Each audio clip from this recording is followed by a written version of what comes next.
Welcome, everybody. We're glad you joined us for today's Vision Serve Alliance webinar featuring Penny Forward, our friends from Penny Forward.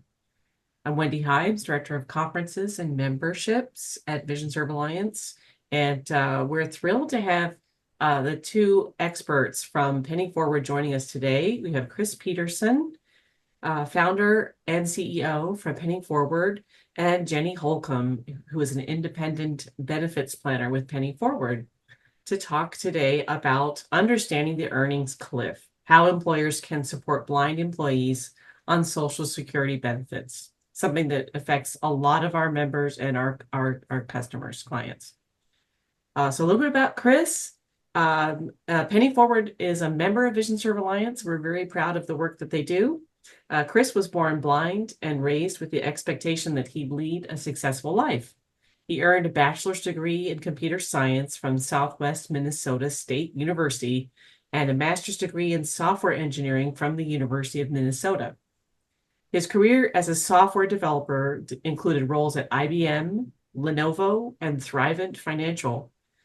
Throughout his adult life, Chris has learned valuable financial lessons, both from successes and from mistakes along the way. In 2020, he founded Penny Forward, a nonprofit dedicated to helping blind people build financial independence through education, mentoring, and community support. And joining Chris today is Jenny Holcomb. Jenny is a certified Social Security work incentives practitioner. Ooh, that's a mouthful, Jenny. Specializing in helping people with disabilities navigate complex benefit systems, including SSDI, SSI, housing assistance, SNAP, transportation, Medicare, and Medicaid. Her own experience with sudden adult onset blindness gave her firsthand insight into the challenges of accessing accurate financial and medical stability information. A non-practicing attorney, Jenny is passionate about ensuring that blind workers can make informed decisions about their financial future. She is a graduate of Kansas State University, Washburn University School of Law, and the Colorado Center for the Blind, as well as Cornell University's Work Incentives Practitioner Certificate course. Jenny lives in Colorado with her husband, JD, and enjoys crafting, stone carving, ceramics, fiber art, tactile graphics, traveling, and volunteering with the NFB and Whiz Kids. So I will turn over the floor to Chris and Jenny. Thank you so much. Thank you, Wendy. That was a very nice introduction. I really appreciate it. If you could advance to slide 2, please, because I'm going to just dive right into this. We've got a lot of material to cover, and sit back, listen, be ready to be confused, and we'll talk more about why in just a second. So the topic today is understanding the earnings cliff. So let's start out by establishing what the earnings cliff is with an example. Sarah receives $1,800 a month from her Social Security Disability or SSDI payment. Working for you, she also makes around $2,700 a month, earning income from doing work. Her total income then is around $4,500 a month, enough to live fairly comfortably on for her. If you give her a raise and she suddenly makes $2,701 a month, she is afraid that her SSDI payment will stop and that her total income will now be $2,701 a month. In other words, she lost that $1,800 in income. Now it becomes a lot tighter for Sarah to make ends meet. Next slide, please. So many of you have told me that your employees, and this is frustrating to you, have been asking to take SSDI days.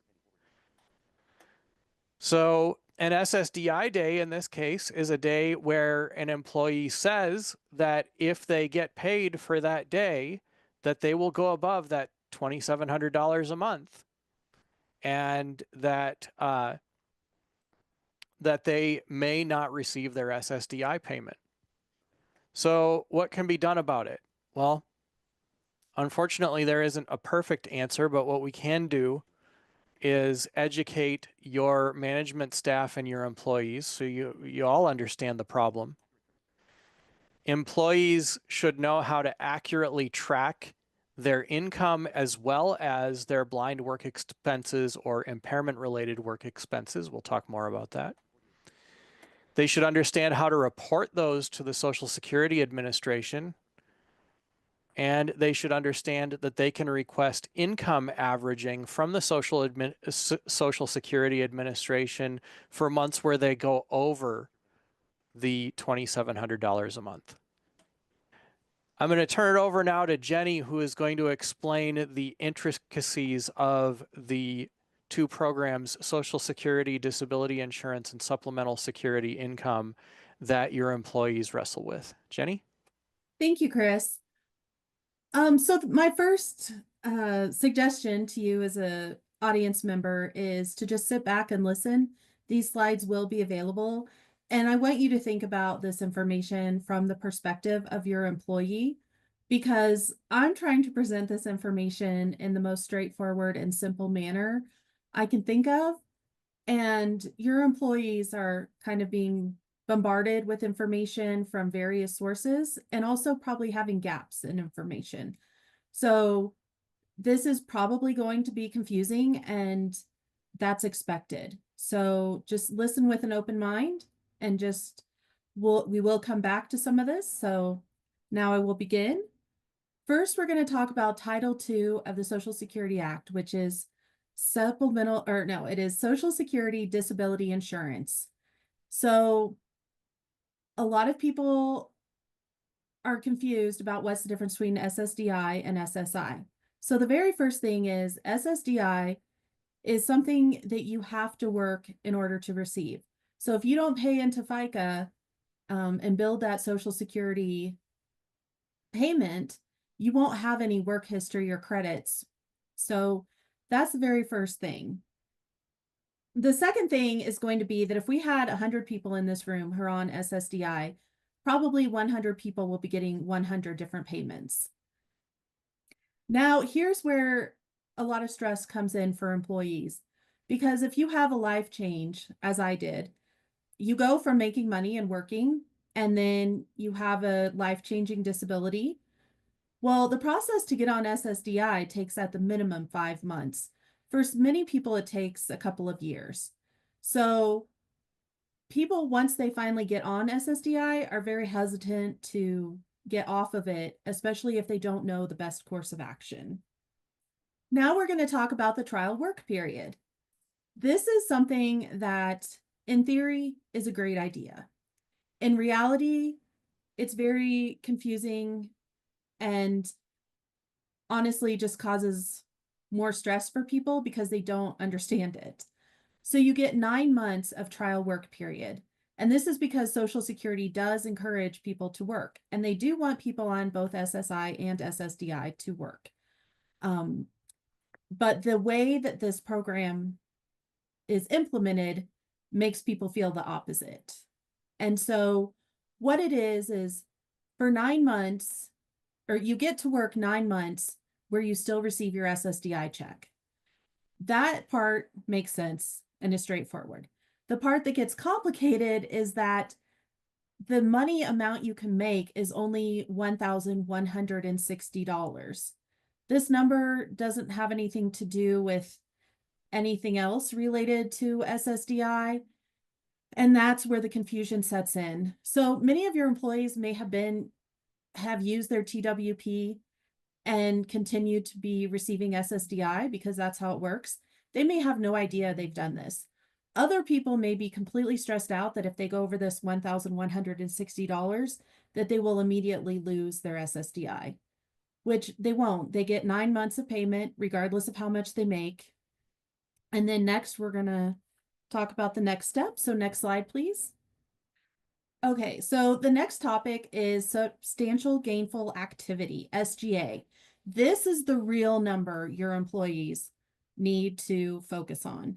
And so SGA is based on an economic number and something from the 90s, and then they do a calculation every year and adjust it. So this year, if you're blind, it's $2,700. So if you make $2,001, then you're over the limit. If you make 2,700, you're within the limit. Now, not everyone that works for you who is vision impaired is classified as legally blind. So if you are not legally blind, which is about 300 something disabilities listed with Social Security, then your substantial gainful activity amount is $1,620 per month. So this is something to note because employees can be confused about what qualifies as over the limit for many reasons. And one could be as simple as this difference between 2,700 and 1,620. Okay, so now we're going to talk about the grace period. And remember, this is a very consolidated, quick overview of a lot of things. So I'm going to go back first to trial work period, which can be up to 9 months in a 60-month period. So let's say Sarah's working $2,000 a month for 9 months. So she has now met her trial work period. Once she did that, then the first month where she makes over $2,700, she is now using her grace period. And you get 1 month where you still get paid, even though you're over the SGA. And then you get 2 more months that are considered the grace period where you still get paid. So again, this is really good. It's an incentive to employees to work. That gives you basically, you could go an entire year. Let's say Sarah had made $3,000 during trial work period and she's still making $3,000. Well, she is still going to receive her SSDI check for 12 months. And then on that 13th month is when she won't receive an SSDI check anymore. What gets confusing for people is if they didn't understand what trial work period was or what SGA or the grace period, they've just been getting paid the whole time. And then all of a sudden on that 13th month, they're not paid. And they have no idea where in the process they actually are. So the grace period is a very positive thing. But again, because of confusion, a lot of people aren't even aware that that's where they're at. Now we're going to talk about extended period of eligibility. So let's go back to the beginning of trial work period. So that was 9 months. Then we had 3 months.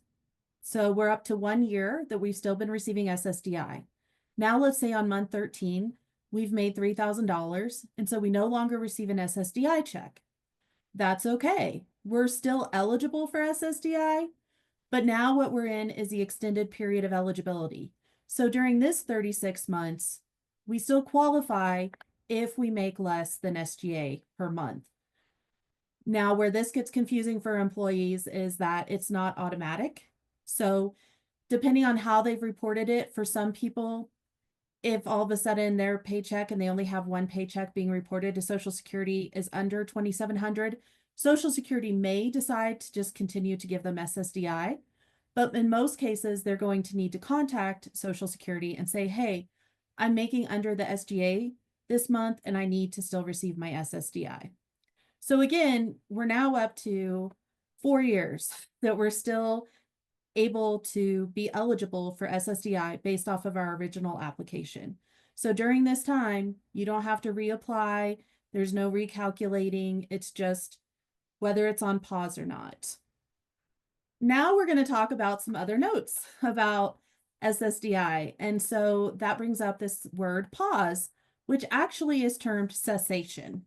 And so when you're on SSDI and you're in that extended period of eligibility and you're making more than SGA, your case is determined to be cessated.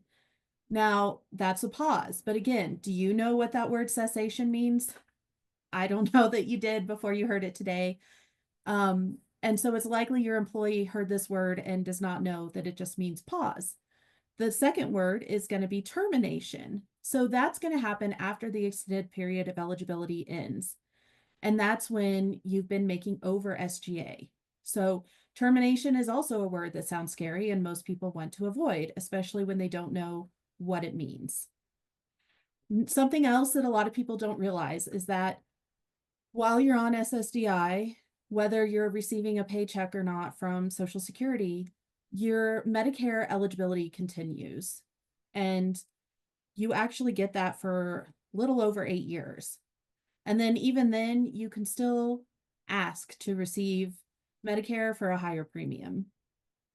Reinstatement. Okay, so this is kind of the magic one, which this is for a few years. And this is after the extended period of eligibility. Your SSDI could have been terminated.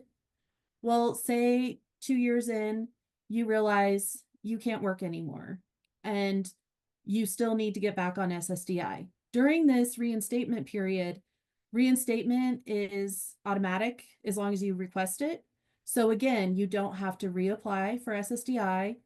As long as you're still disabled, you're going to receive your SSDI check, and then the entire process starts again, including the trial work period.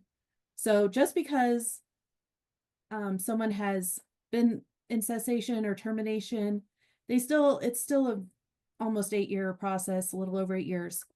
And even after that, a person, even if they made it 10 years before they wanted to get back on SSDI, they can still do that. They're just going to have to wait that 5-month waiting period and then reapply. All right. Is anyone else confused? So again, we've presented a lot of information very quickly, but at the same time, it's been very concise and straightforward, which most people do not have access to a straightforward part of this information. And so if you're confused, just think about how confused your employees are. Also realize that Social Security does not mean for it to be this confusing. They do really want people to work, and they do provide incentives, and they think that's happening. They also realize it's not happening, which is why they have people like me who can be certified to help people understand this process. So it is confusing. It's okay that it's confusing. And really the key here is going to be education and understanding so that you can get rid of the fear. So we're going to talk about SSI now, because for some people, they're on SSDI and SSI. So for SSI, which is Title 16 of the Social Security Act, this is called supplemental security income. And what is going to be the biggest difference between SSI and SSDI is SSI is need-based. So it will be restricted if you have any access to resources or money. Whereas SSDI is about, did you work and put into the insurance program? And so if someone is on both, they can feel a little overwhelmed, even though it's actually better for them to be moving from SSI to SSDI. In the interim, you will have some of your employees who are hearing all kinds of conflicting information about what the rules are for them. Now, unlike SSDI, where everyone gets a different amount based on earnings, SSI is the same for everyone. So this year, the amount is $967 per month. And if you put 100 people in a room who are on SSI, they will all be at $967. The other big thing about SSI is that it is asset restricted. So on SSDI, you can invest in the stock market, you can have assets. On SSI, you cannot. And so there will be special programs for specific kinds of savings, like an ABLE account, which we're not going to discuss today, but they really, if they have more than $2,000 in their bank account, they don't receive their SSI payment until that bank account is under $2,000. Okay, so now we're going to talk about what is income. And this is very important for you as a manager in understanding whether your employee understands, or how, I guess, your employee understands what they think an SSDI day is. So SSI counts all income, whether earned or unearned. And that means if you get a gift for $500, you are that gets deducted from your $967. So that next month you get $467. If you're on SSDI, they're only counting earned income. So it's only things from work. And therefore, if someone gives you a gift of $500, it doesn't affect your SSDI payments. So there are ways to reduce your countable earned income, and these are called impairment related work expenses and blind work expenses. This is going to be somewhere that can be really huge for you as an employer to help your employee understand that their countable earned income is not necessarily the same thing as what their paycheck is. So first, we're going to start with impairment related work expenses, because these expenses are for both SSDI and SSI. And for SSDI, these are the only expenses that can be reported, because the blind work expenses are only for SSI at this point in time. So impairment related work expenses are expenses that you have to take in commission of work. That's kind of the key word, commission of work, that are due to the impairment listed on your Social Security disability. So if your disability is listed as blindness, you can list all your expenses related to blindness, such as a guide dog, or JAWS. But if your disability is listed as ALS, you're going to have a harder time listing a guide dog, but you would be able to list a service animal for that particular purpose. And these things, like I said, they have to be during the commission of work. So you will be able to count transportation. And as an employer, you know, if you offer a transportation plan and it's deducted through your through the paycheck, that can be counted. However, if you offer free transportation, then that can't be counted because the employee's not actually paying for the transportation. And then there are employer related job accommodations. So this is one that kind of gets people a little I guess uptight might be the word. So if you are paying someone more than you would pay another person who wasn't disabled for the same job, that amount can be deducted.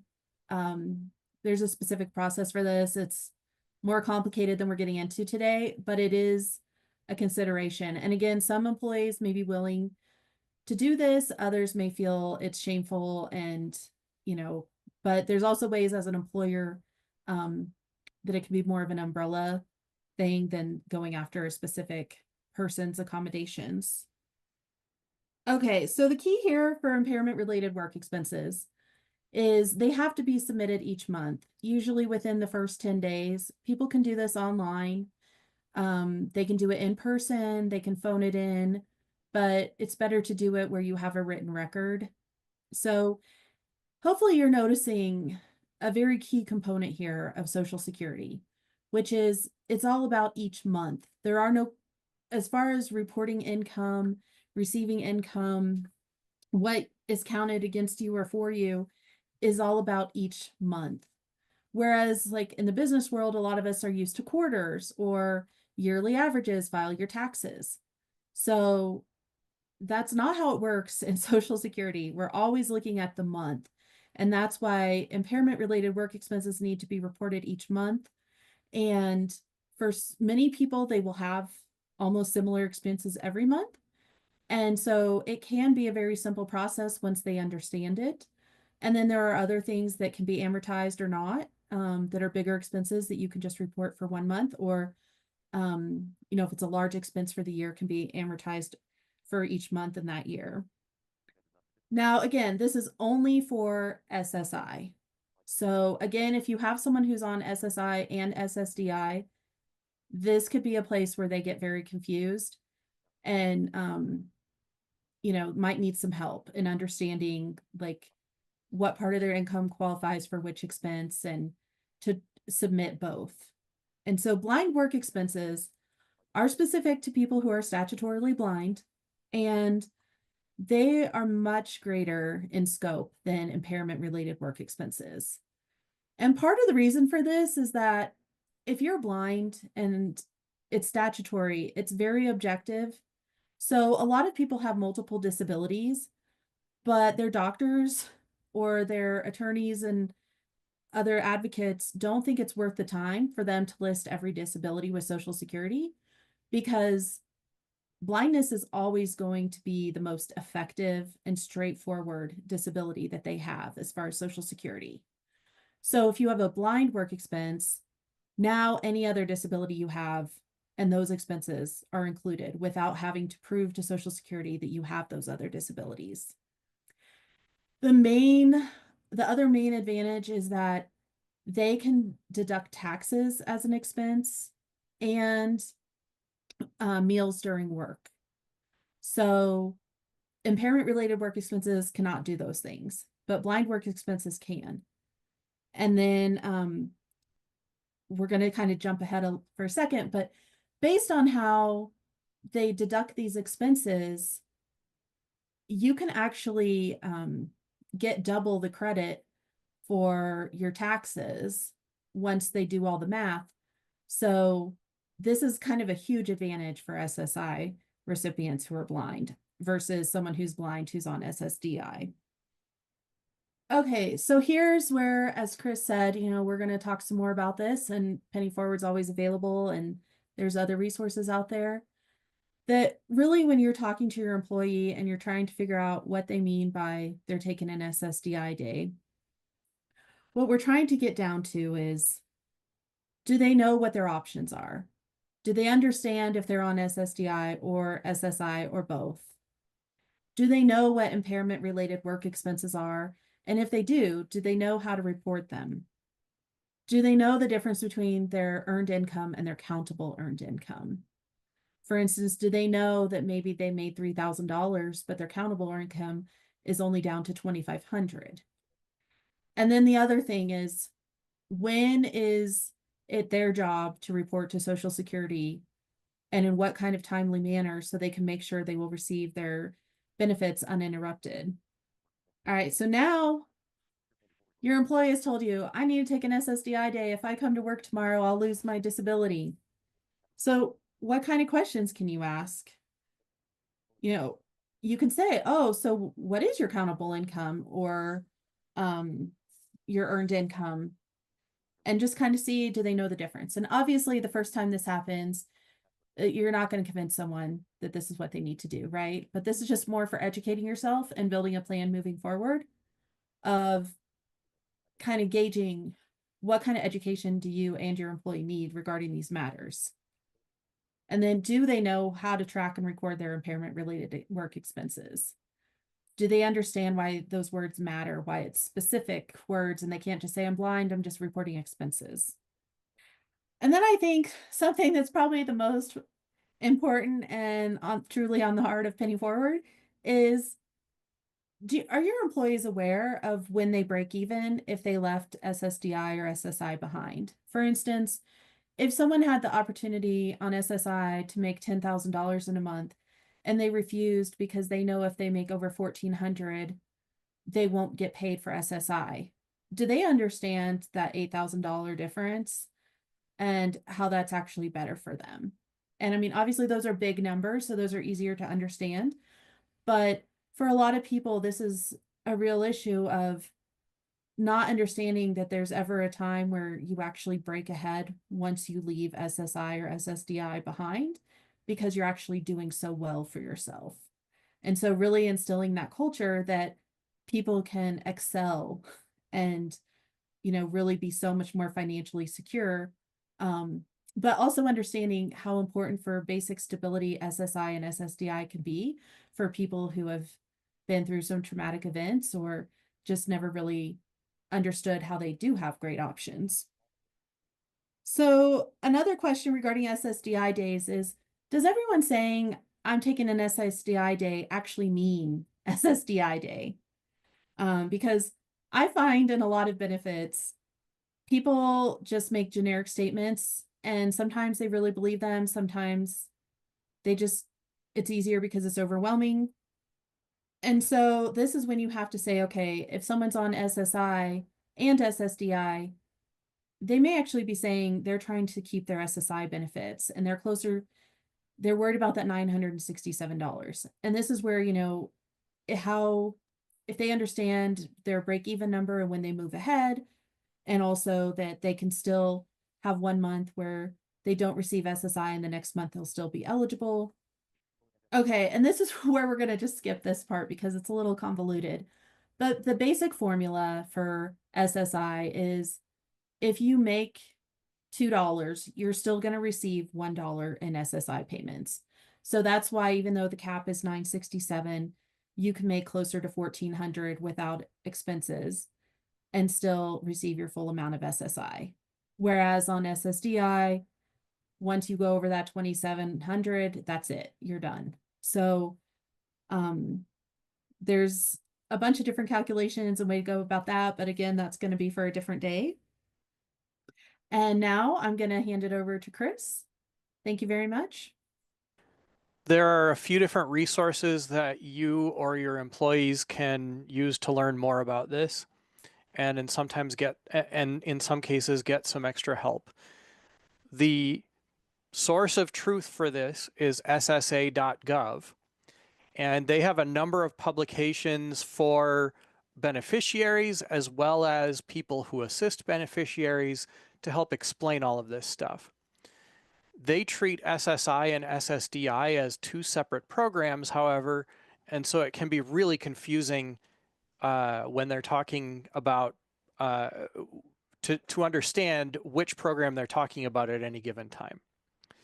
I would also like to add that many of the things that Jenny talked about, the grace period, the trial work period, some of that stuff, you have no way to look any of that stuff up as an SSI or SSDI beneficiary online, even though you can create a Social Security account and see how much your benefit payment is and change your direct deposit information. That is not transparent to us at all.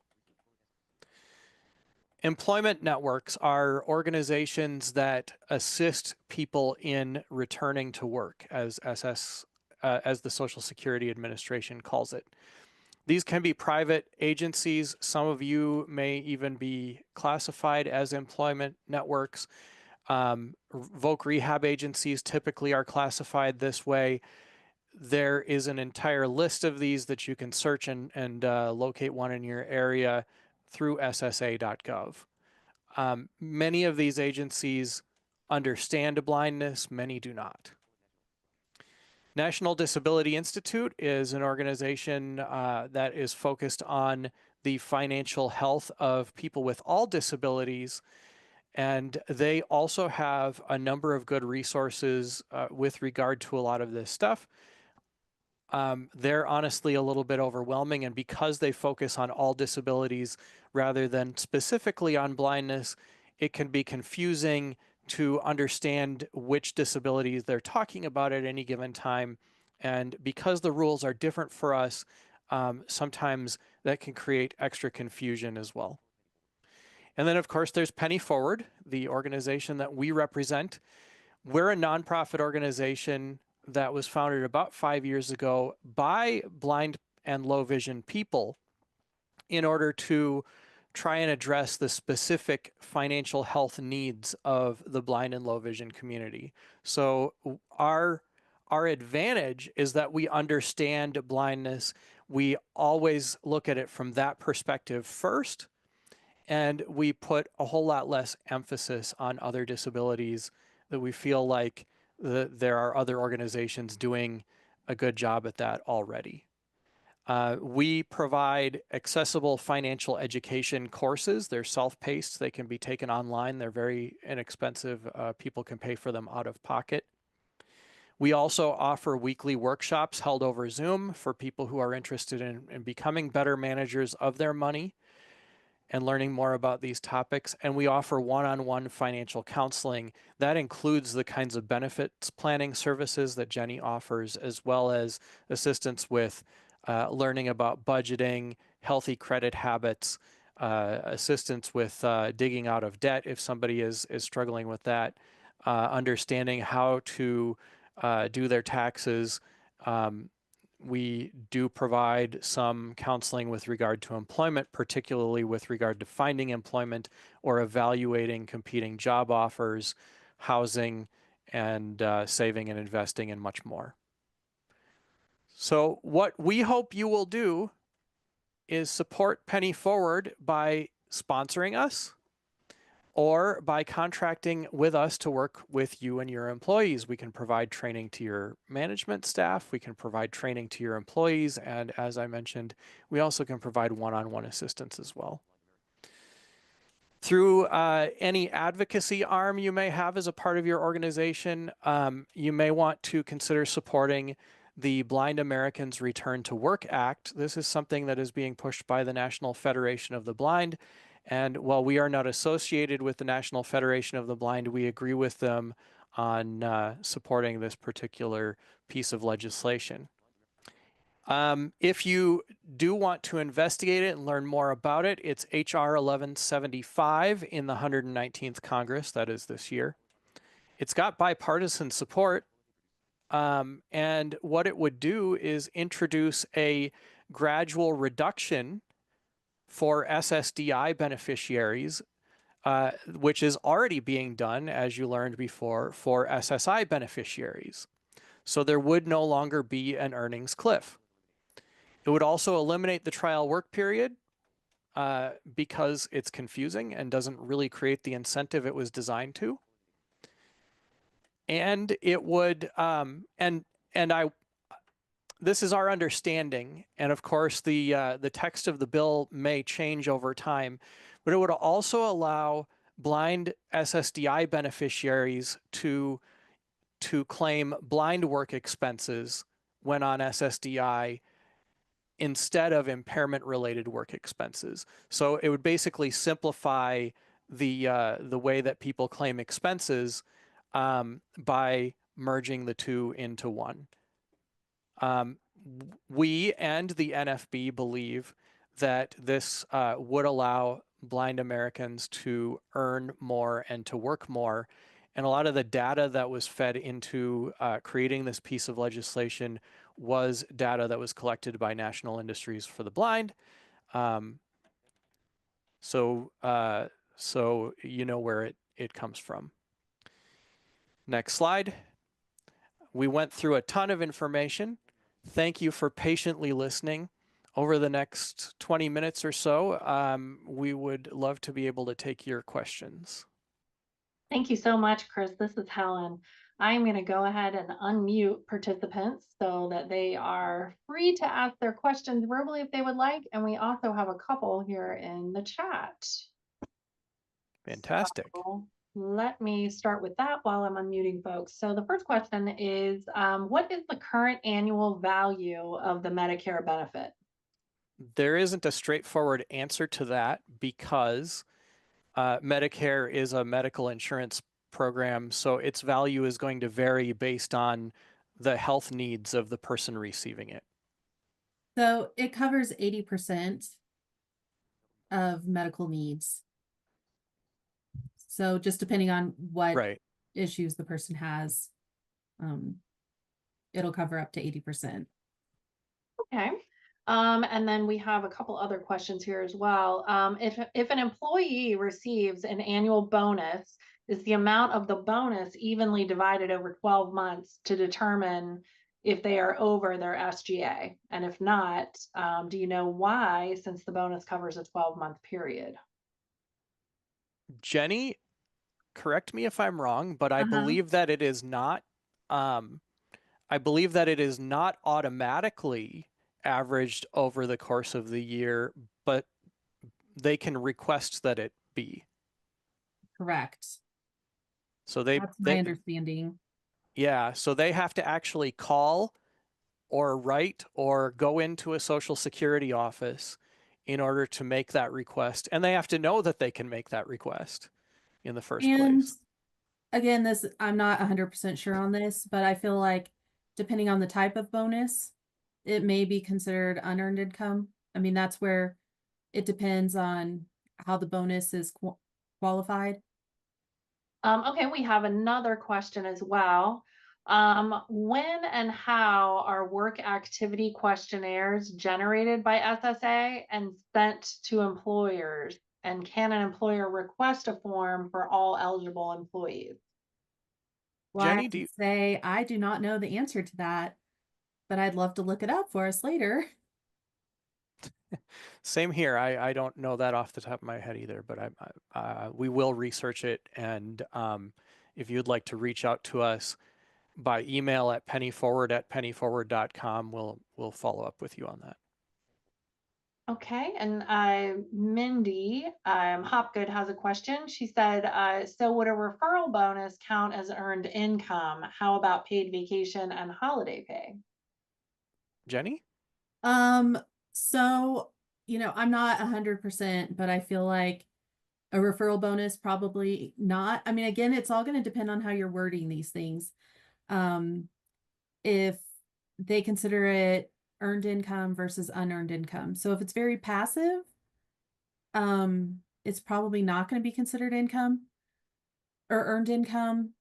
But if they have to do more than just give a name, or especially if it's just the prospective employee giving the name and the employee does nothing, that would most likely be unearned income. But some of these, it just is going to depend on those very specific things of how it's worded. Vacation pay just should not count. And I can't remember the other one you asked. Holiday pay. No, it should also not count because the person's not actually working on those days. So it's not earned income. I'm pretty sure that's in the Palms on the website. So I can't say like 100%, but I'm 99% that those are unearned income. When she's referring to the Palms, what she's talking about is there is a program operations manual that Social Security employees use to get guidance on how to handle all of these different types of situations.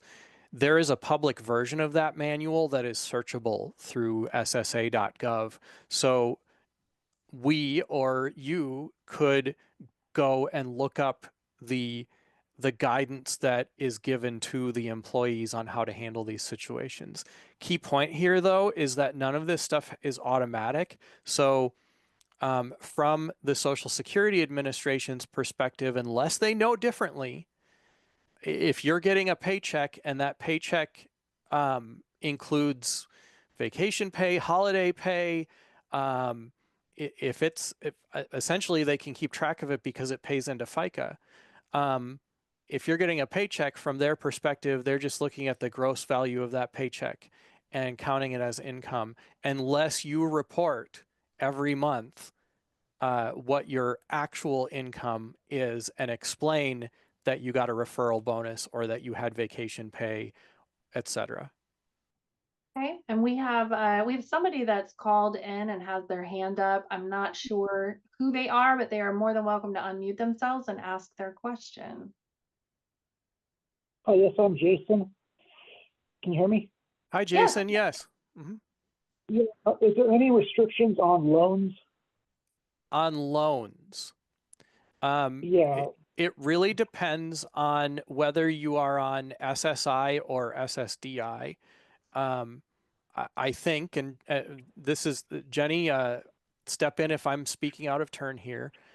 On SSI, income from a loan would be counted as countable income. For SSDI, a loan would not be counted as countable income because it is not earned by work. Okay. And so SSA is the same as SSDI, right? SSA is the Social Security Administration. That's the agency that actually runs the program. SSI is Supplemental Security Income, and SSDI is Social Security Disability Insurance. And the two are two different programs that are run quite differently, as we talked about earlier in the presentation.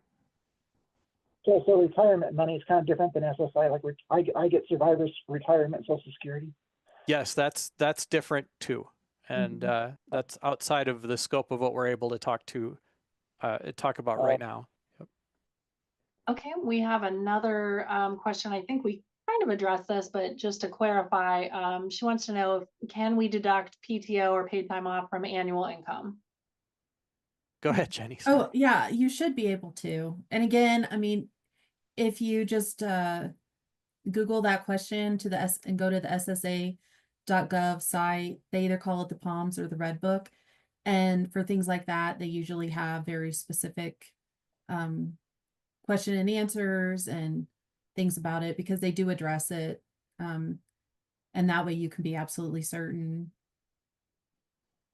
One of the things that if you ask questions of us by email, and clearly we'll spend more time at this if we have a contract in place with you where there's actually money changing hands.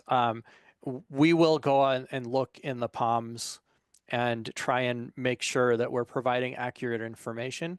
And when we give you an answer to your question, we will provide a link to the source that we found that answer from so that you can verify that it's true.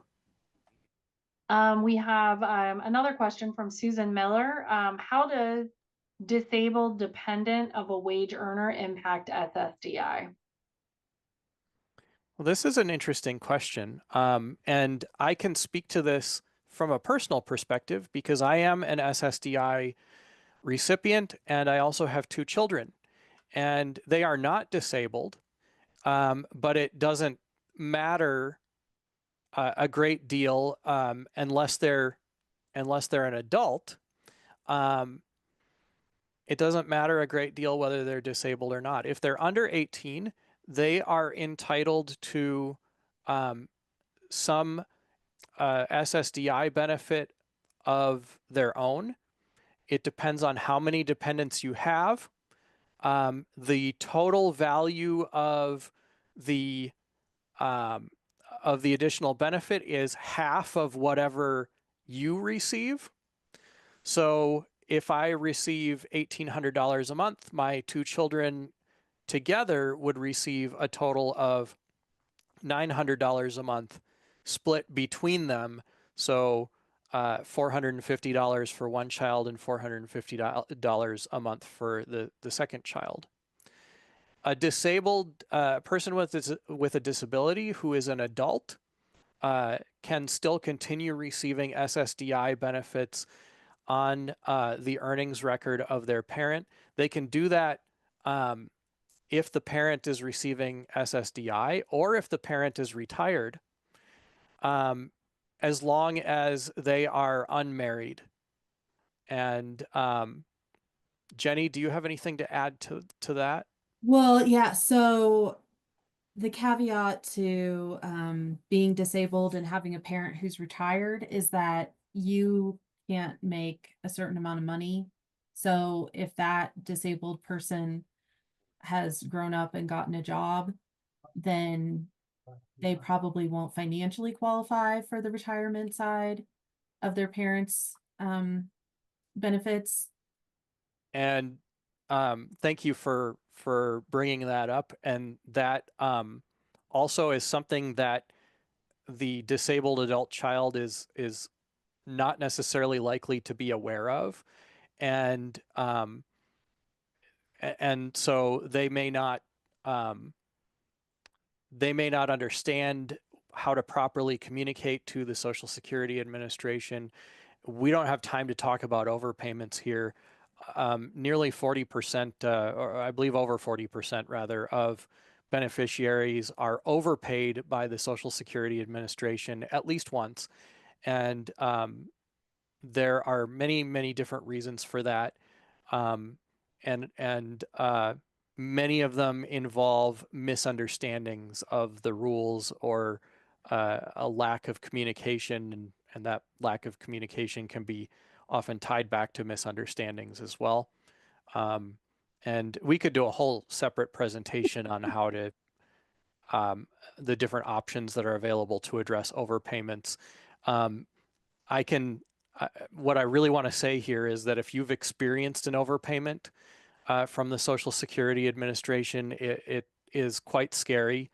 It's very intimidating, and it is also something that people try to avoid, especially if they have experienced some trauma from that in the past. Well, and Chris, just to add one more thing to overpayments, which is they have a default standard and it's currently for SSDI back to 100%. So they're not going to pay you until you've paid 100% of your overpayment back. And the default for SSI is 10%. So they'll withhold 10% of your $967 per month until it's paid back. But again, if you contact Social Security and say, I need a different payment plan, I can't live with $0, then they can make the payments for repayments back down as low as $10 a month, which again, people don't know these things.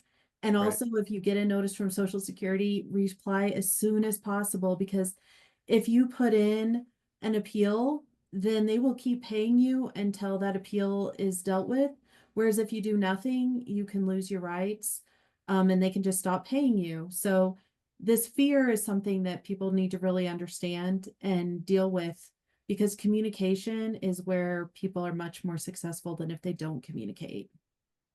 To add to that, the we've covered this before, but the methods to communicate with the Social Security Administration are to make a phone call. Typical wait times on hold when you make a phone call can be at minimum an hour. Sometimes multiple hour waits are not unheard of. You can also call your local office. You may be able to get a shorter hold time by doing that. You can send mail. It's probably best to send that to the local office. There is also a general mailbox that you can send things to.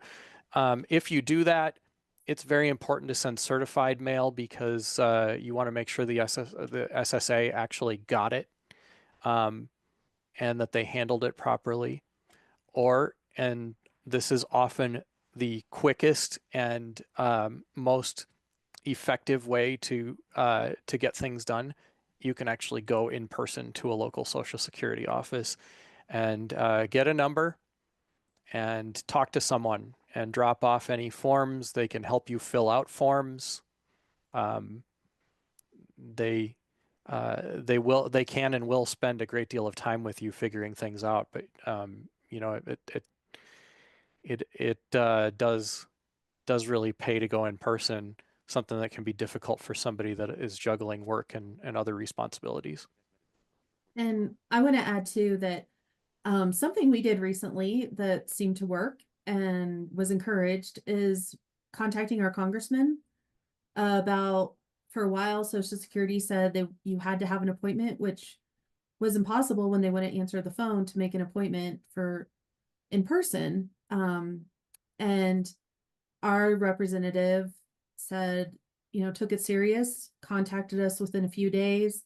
That rule has now changed. I don't think that he did it personally, but they did recommend that people do need to contact their congressmen and senators to say, if you have a problem that needs to be elevated, they do have the power to talk to offices more directly. And especially you as employers are going to have power in doing that. So I do think that that is something that really, to affect bigger change, we just need to remember to contact the people that represent us.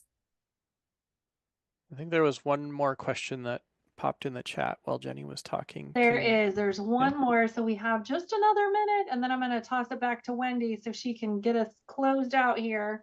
So the last question is, what is the best method for employees to report monthly income? This varies from employee to employee. There is an automated phone system that you can call in to report your income. There also is an app that you can download from the App Store or the Google Play Store that can allow you to report your income.